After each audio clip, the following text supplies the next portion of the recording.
اب آ جائیے دوسری چیز کی طرف جو ہے وضو. تو پہلی حدیث صحیح بخاری اور مسلم کی متفق علیہ حدیث کہ آپ صلی اللہ علیہ وسلم نے فرمایا کہ جو شخص اچھی طرح وضو کرے اور اپنے اعضاء کو صحیح طریقے سے دھوئے تو اللہ تبارک و تعالیٰ اس کے جسم سے سارے گناہوں کو نکال دیتا ہے، حتیٰ کہ اس کے ناخنوں کے گناہ بھی جو ہے وہ بھی نکل جاتے ہیں. الحمدللہ. دوسری حدیث بھی صحیح بخاری اور مسلم کی متفق علیہ حدیث ہے کہ آپ صلی اللہ علیہ وسلم نے فرمایا جب مسلمان فرض نماز کا وضو اچھی طرح کرتا ہے، اس کے بعد خشوع خضوع سے نماز پڑھتا ہے، تو اس نماز سے پہلے جتنے گناہ ہوئے تھے اللہ تبارک و تعالیٰ معاف فرما دیتا ہے. اور صحیح مسلم کے الفاظ آگے یہ ہے کہ بشرطے کہ اس دوران کبیرہ گناہ نہ کیے ہو. کبیرہ گناہ نیک مال سے معاف نہیں ہوتے، وہ توبہ سے معاف ہوتے. تو یہ کہا جاتا ہے نا جو وضو کرنے سے یا نماز پڑھنے سے گناہ معاف ہو جاتے ہیں، اس سے مراد چھوٹے گناہ ہیں. آٹومیٹکلی وداؤٹ توبہ کے چھوٹے گناہ معاف ہو جاتے ہیں، لیکن بڑے گناہ جو ہیں کبیرہ گناہ، اب یہ ہماری بدقسمتی ہے کہ اکثر گناہ کبیرہ ہی ہیں. جھوٹ، چغلی، غیبت، گالی گلوچ، ماں باپ کی نافرمانی، اکثر گناہ جو ہیں وہ کبیرہ ہی ہیں. تیسری حدیث صحیح بخاری اور مسلم کی متفق علیہ حدیث ہے کہ آپ صلی اللہ علیہ وسلم نے فرمایا کہ میری امت کے لوگ جب قیامت والے دن بلائے جائیں گے تو ان کے چہرے، پیشانی اور یہ ہاتھ چمک رہے ہوں گے ان کے اعضائے وضو کی وجہ سے، لہذا تمہیں چاہیے کہ اپنی چمک کو بڑھاؤ. چوتھی حدیث صحیح بخاری اور مسلم کی متفق علیہ حدیث ہے کہ آپ صلی اللہ علیہ وسلم نے فرمایا کہ جب کوئی شخص نیند سے بیدار ہو تو اس کو چاہیے کہ وضو کرنے سے پہلے یا غسل کرنے سے پہلے اپنے ہاتھوں کو دھو لے. اس کو نہیں پتا کہ رات اس نے کہاں پر گزاری، یعنی ہوش میں نہیں ہوتا بندہ رات کے وقت. تو اسی کو فقہ کی ٹرمنالوجی میں مستعمل پانی کا مسئلہ کہا جاتا ہے. کسی شخص نے وضو اور غسل اس پر ضروری ہے نماز کے لیے یا جنابت کے لیے، تو اگر وہ بالٹی میں انگلی ڈال دے گا نا تو سارا پانی مستعمل ہو جائے گا، استعمال شدہ، ناپاک نہیں ہوگا، استعمال شدہ. اس سے اب وضو غسل نہیں اتر سکتا. تو لہذا پہلے ہاتھ دھونے ہیں، اس کے بعد مگے کو ہاتھ ڈال کے اتنا ہی ہاتھ اندر کرنا ہے جتنا دھلایا ہوا ہے. تو یہ مستعمل پانی کا مسئلہ اس حدیث سے ثابت ہوتا ہے.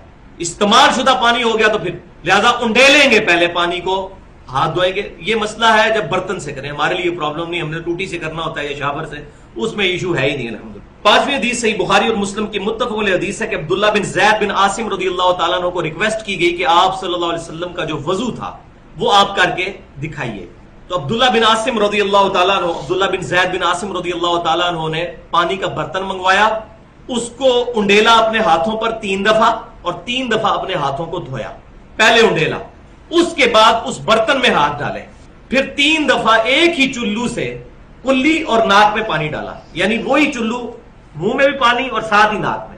علیحدہ علیحدہ سے بھی ثابت ہے، لیکن مضبوط روایتیں بخاری مسلم کی یہی کہتی ہیں کہ ایک ہی چلو لینا چاہیے کلی اور ناک کے لیے. یہ بھی ایک امپورٹنٹ مسئلہ ہے جو لوگوں کو نہیں پتا. تو 3 دفعہ انہوں نے ایسا کیا، پھر انہوں نے برتن میں 3 دفعہ ہاتھ ڈالا اور 3 دفعہ اپنے چہرے کو دھویا، پھر برتن میں 3 دفعہ ہاتھ ڈالا، اپنا دایاں بازو دھویا، پھر 3 دفعہ ہاتھ ڈالا اور بایاں بازو دھویا. پھر آپ رضی اللہ تعالیٰ عنہ نے پانی لے کر ہاتھ پر ڈال کر اپنے دونوں ہاتھوں سے پورے سر کو، یہ پیشانی سے لے کر پیچھے تک یوں لے کے گئے اور پھر آگے لے کر آئے. اس طریقے سے سر کا مسح کیا. اور اس کے بعد آپ رضی اللہ تعالیٰ عنہ نے فرمایا میں نے وہی وضو کیا ہے جو آپ صلی اللہ علیہ وسلم وضو فرمایا کرتے تھے. چھٹی حدیث رسول اللہ صلی اللہ علیہ وسلم سے صحیح بخاری میں ہے کہ اعضائے وضو کا ایک بار دھونا بھی ثابت ہے، 2 بار دھونا بھی اور 3 بار دھونا. قرآن پاک میں تو 1 دفعہ کا ذکر آیا ہے، لیکن احادیث میں 3 تک بھی ثابت ہے، 3 دفعہ بھی دھویا جا سکتا ہے. اب کچھ احادیث وضو میں احتیاط سے متعلق، یہ بہت امپورٹنٹ احادیث ہے. پہلی حدیث صحیح مسلم سے کہ مکہ سے مدینہ شریف کی طرف جاتے ہوئے آپ صلی اللہ علیہ وسلم نے راستے میں ایک جگہ پڑاؤ کیا تو صحابہ اکرام علیہم رضوان نے وضو کیا عصر کی نماز ادا کرنے کے لیے. تو کچھ صحابہ نے تیزی میں وضو کیا اور ان کی ایڑیاں جو ہیں وہ چمکتی ہوئی نظر آ رہی تھی. تو آپ صلی اللہ علیہ وسلم نے فرمایا کہ بے شک ایڑیوں کو خشک رہنے کی وجہ سے عذاب دیا جائے گا. وضو احتیاط کے ساتھ کیا. تو اس سے بھی یہ بات پتہ چل گئی کہ وضو میں پاؤں کا دھونا ہی ضروری ہے، اور اس میں ایڑیوں کی خصوصاً سخت جگہ ہوتی ہے، سردیوں کے موسم میں اس کو صحیح طریقے سے ملنا چاہیے. دوسری حدیث جامعہ ترمذی اور سنن ابن ماجہ میں ہے کہ آپ صلی اللہ علیہ وسلم نے فرمایا کہ جب کبھی بھی تم وضو کرو تو اپنے ہاتھ اور پاؤں کی انگلیوں کا خلال بھی کرو. ہاتھ جب دھوئیں گے تو ہاتھ کی انگلیوں کا خلال کریں گے، اور جب پاؤں دھوئیں گے تو پاؤں کی انگلیوں کا بھی خلال کریں گے. اب احتیاط کا مطلب یہاں پر میں ایک چیز بتا دوں کہ یہ وضو کرتے ہوئے احتیاط کا مطلب اسراف بھی نہیں ہونا چاہیے اور کنجوسی بھی نہیں ہونی چاہیے، کیونکہ صحیح حدیث ہے بخاری اور مسلم کی متفق علیہ حدیث ہے کہ آپ صلی اللہ علیہ وسلم 1 مد پانی سے وضو فرما لیا کرتے، 600 گرام یعنی آپ کی جو 1.5 لیٹر کی بوتل ہے اس کو آدھا کر لیں، اس سے آپ صلی اللہ علیہ وسلم وضو فرما لیا کرتے۔ جامعہ ترمذی، سنن ابی داؤد اور سنن ابن ماجہ میں حدیث ہے، یہ تیسری حدیث، کہ آپ صلی اللہ علیہ وسلم اپنے ہاتھ کی چھوٹی انگلی کے ساتھ پاؤں کی انگلیوں کا خلال فرمایا کرتے اور پاؤں کی انگلیوں کو دھویا کرتے۔ پانچویں حدیث جامعہ ترمذی، سنن نسائی اور سنن ابن ماجہ کی ہے کہ آپ صلی اللہ علیہ وسلم جب سر کا مسح فرماتے تو شہادت کی انگلی سے کانوں کے اندر کا بھی مسح فرماتے۔ یہ کان بھی چونکہ سر کے اندر ہی داخل ہے، قرآن پاک میں ذکر نہیں، لیکن یہ کان سر کے اندر ہی داخل ہوتے ہیں، اس لیے اس کا مسح بھی ہوگا اس طریقے سے، اور انگوٹھوں کے ذریعے کان کی پشت کا مسح فرماتے ہیں۔ لیکن یہ جو گردن کا مسح ہے یہ کسی ضعیف حدیث سے بھی ثابت نہیں۔ اور مزے کی بات ہے، فقہ حنفی کی جو اردو میں معتبر ترین کتاب ہے، 27 سال میں مفتی امجد علی صاحب نے لکھی، بہار شریعت، اس میں بھی لکھا ہوا ہے کہ گردن کا مسح مستحب ہے۔ ان کی بھی جرت نہیں ہوئی کہ اس کو سنت لکھیں، لہذا گردن کا مسح کوئی ثابت نہیں، مستحب بھی انہوں نے اپنے بزرگوں کی وجہ سے لکھ دیا۔ قرآن اور حدیث کے اندر کہیں بھی ثابت نہیں کہ نبی صلی اللہ علیہ وسلم نے گردن کا کبھی مسح کیا ہو۔ تو یہ بہت انپورٹنٹ بات ہی میں نے بتا دی، گردن کا مسح نہیں، سر پورے کا مسح، یوں آگے سے پیچھے اور پیچھے سے آگے اور یوں، بس یہ ہے، دیٹس آل۔ چھٹی حدیث سنن نسائی میں اور سنن دارمی میں صحیح سند کے ساتھ کہ سیدنا علی رضی اللہ تعالیٰ عنہ نے دائیں ہاتھ سے ناک میں پانی ڈالا اور بائیں ہاتھ کی چھوٹی انگلی سے ناک کی صفائی کی۔ تو اس سے یہ بات پتہ چلی کہ ناک کو بائیں ہاتھ سے صاف کرنا۔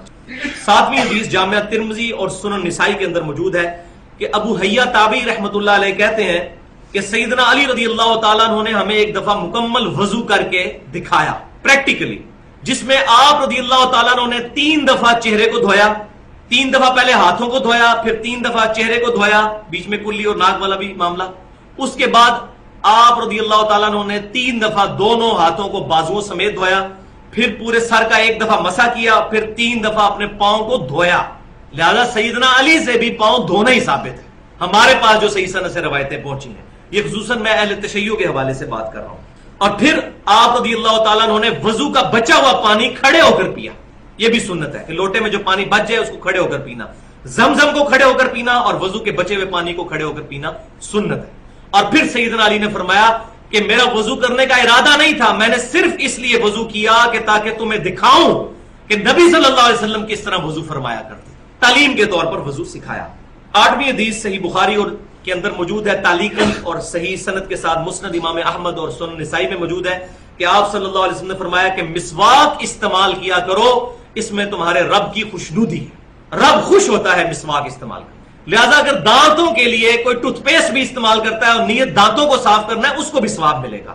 تو ٹوتھ پیسٹ آج کل استعمال کرنا ضروری ہے کیونکہ ہماری غذائیں بھی بڑی مرغن ہو چکی ہوئی ہیں، بہت چکنائی والی غذائیں۔ ٹوتھ پیسٹ اپنی جگہ استعمال کریں اور وضو کے ساتھ مسواک کو بھی استعمال کریں تاکہ اس کا ثواب بھی ملے کیونکہ سنت ہے۔ اور صحیح بخاری اور مسلم کی متفق علیہ حدیث ہے کہ آپ صلی اللہ علیہ وسلم نے فرمایا اگر مجھے امت کی مشقت کا خیال نہ ہوتا تو میں امت کو حکم دے دیتا کہ وہ مسواک کریں، ہر نماز کے ساتھ، ہر وضو کے ساتھ، لیکن آپ صلی اللہ علیہ وسلم نے امت پر شفقت فرمائی اور اس چیز کو obligatory نہیں رکھا، آپشنل رکھ دیا۔ لیکن اس سے یہ رزلٹ نہیں نکالنا چاہیے کہ انسان اس سنت کو چھوڑ دے، اس کا یہ مطلب ہے کہ سنت بہت اہم ہے، اس پر عمل کیا جائے۔ اب 16ویں حدیث صحیح مسلم میں ہے کہ نبی صلی اللہ علیہ وسلم نے فرمایا کہ جو شخص وضو کرنے کے بعد پڑھ لے اشہد ان لا الہ الا اللہ وحدہ لا شریک لہ واشہد ان محمدا عبدہ ورسولہ، اللہ تعالیٰ جنت کے 8 دروازے اس کے لیے کھول دیتے ہیں۔ الحمدللہ، اس میں آسمان کی طرف دیکھنا، انگلی اٹھانا شرط نہیں، وہ روایتیں بالکل ضعیف ہیں۔ صحیح مسلم میں بس اتنا ہی الفاظ ہے کہ 8 دروازے کھل جائیں گے یہ دعا پڑھنے سے۔ اور 17ویں حدیث سنن نسائی الکبریٰ کے اندر صحیح سند کے ساتھ ہے کہ آپ صلی اللہ علیہ وسلم نے وضو کے بعد یہ دعا بھی پڑھی ہے، سبحانک اللہم وبحمدک اشہد ان لا الہ الا انت استغفرک واتوب الیک۔ اور ساتھ تابعی کے اقوال بھی موجود ہے، قول بھی، کہ جو شخص یہ پڑھے گا اللہ تعالیٰ اس دعا کو قیامت تک کے لیے اس کو محفوظ کر کے رکھ دے گا اور قیامت اس کا اجر عظیم عطا فرمائے گا۔ تو یہ محفل سے اٹھنے کی جو دعا ہے یہ وہی والی دعا وضو کے بعد بھی ثابت ہے، دیکھ لیں۔ اب میرے ایمان کا تقاضا ہے کہ میں چلتے چلتے وضو کی جب بات ہوئی ہے تو اب میں آخری حدیث اپنے ایمان کو تازہ کرنے کے لیے بیان کر دوں۔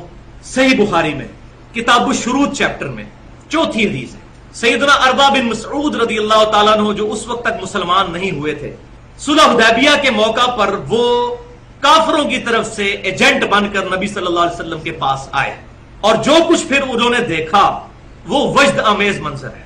اربا بن مسعود کہتے ہیں کہ میں نبی صلی اللہ علیہ وسلم کی طرف ڈائریکٹ تو دیکھتا نہیں تھا، تو کنکھیوں سے ایسے ایسے کر کے دیکھتا تھا، ایسے ٹیکسٹ دیکھتے تو ظاہر روب پڑتا تھا جناب، دل ہلتا تھا، پیغمبر کا چہرہ یہ جھوٹے کا چہرہ نہیں ہو سکتا، اور بعد میں وہ ایمان بھی لے آئے. اور صحیح مسلم میں حدیث ہے کہ عیسیٰ بن مریم کی شکل عروہ بن مسعود سے ملتی ہے. یہ وہ عروہ بن مسعود ہے جو بعد میں مسلمان بھی ہوئے، پھر عبداللہ بن مسعود کے چھوٹے بھائی. وہ کہتے ہیں کہ میں کنکھیوں سے یوں تھوڑی دیر بعد یوں کر کے دیکھتا تھا. کہتے ہیں اللہ کی قسم میں بڑے بڑے بادشاہوں کے دربار میں گیا، میں نے کسی بھی بادشاہ کی اتنی تعظیم نہیں دیکھی جتنی محمد صلی اللہ علیہ وسلم کے اصحاب محمد صلی اللہ علیہ وسلم کی کرتے ہیں. خدا کی قسم نبی صلی اللہ علیہ وسلم جب وضو فرماتے ہیں تو وہ آپ صلی اللہ علیہ وسلم کے وضو کا پانی نیچے نہیں گرنے دیتے. آپ صلی اللہ علیہ وسلم کا بلغم شریف بھی صحابہ کے ہاتھوں پر آتا ہے، اور اگر کسی صحابی کو نہیں ملتا تو وہ دوسرے کے ہاتھوں سے مل کر اپنے چہرے پر ملتا ہے. اور قریب تھا کہ نبی صلی اللہ علیہ وسلم کا تھوک مبارک حاصل کرنے کے لیے آپس میں لڑ پڑے. اور جب آپ صلی اللہ علیہ وسلم بات کرتے ہیں تو اتنی تعظیم سے سنتے ہیں اور اتنی خاموشی سے کہ گویا پرندے ان کے سروں پر بیٹھے ہوئے ہیں. اور آپ صلی اللہ علیہ وسلم کے روب کی وجہ سے نظریں اٹھا کر آپ صلی اللہ علیہ وسلم کی طرف نہیں دیکھتے. کہتے ہیں میں بڑے بڑے بادشاہوں کے دربار میں گیا لیکن کسی کی ایسی عزت میں نے نہیں دی. لیکن آج وہ بدبخت بھی ہیں کہ جنہوں نے اپنے صوفیاء اور بزرگوں کے بارے میں چیزیں منسوخ کی ہیں، ان کے وضو کا پانی اور جھوٹا پیتے ہیں اور اس کو کمپیئر کرتے ہیں نبی صلی اللہ علیہ وسلم کے ساتھ. ایسے ظالموں کو تو انشاءاللہ قیامت والے دن اللہ تعالیٰ ہی پوچھے گا. سبحانک اللہم و بحمدک اشہد ان لا الہ الا انت استغفرک و اتوب الیک. جو حق بات میں نے کہی اللہ تعالیٰ ہمارے دلوں میں راسخ فرمائے. اگر کوئی غلط بات میرے زبان سے نکل گئی جس بات میں اللہ تعالیٰ ہمارے دل سے محو کر دے. ہمیں کتاب و سنت اجماع کی تعلیمات پر عمل کرنے کی توفیق عطا فرمائے.